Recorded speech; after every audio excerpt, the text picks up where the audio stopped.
Pinatitiyak ng gobyerno sa pulisya na walang mangyayaring karahasan sa Bangsamoro Autonomous Region in Muslim Mindanao elections sa September 14. Pinaplansya na ang seguridad para dyan, lalo't ngayong buwan lang ay tinangkang tambangan ang interim chief ng BARM na hinihinalang election-related.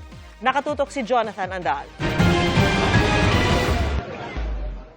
August 15 pa ang tangkang pananambang kay Bangsamoro Autonomous Region in Muslim Mindanao o BARM Interim Chief Minister Abdul Rauf Makakwa.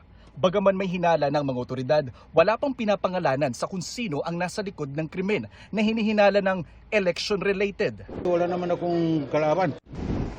Kaya sa paglipad pa Maguindanao ng mga matataas na opisyal ng gobyerno, kabilang sa pinaplansya ay ang seguridad sa pinaghahandaang BARM election sa September 14.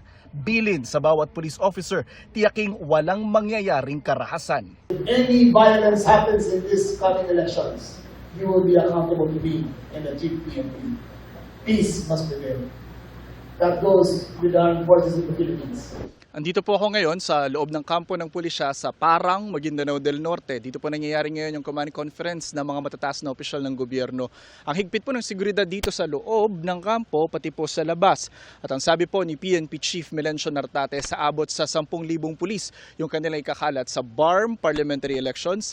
98% ng handa ang COMELEC at Department of Interior and Local Government o DILG para sa makasaysayang eleksyon na ginagastosan ng 3 bilyong piso at lalahukan ng halos 2.2 milyong botante.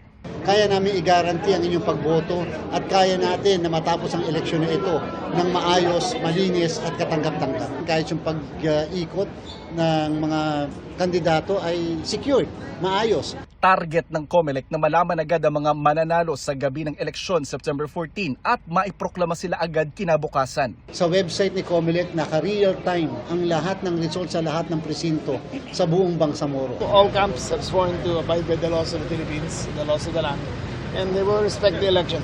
Malaki ang nakataya, lalo't 4 na beses nang naunsyami ang eleksyon sa rehiyong ito na naitatag matapos ang 4 na dekadang pakikipag-usap ng iba-ibang administrasyon ng gobyerno sa iba't ibang paksyon ng mga Moro.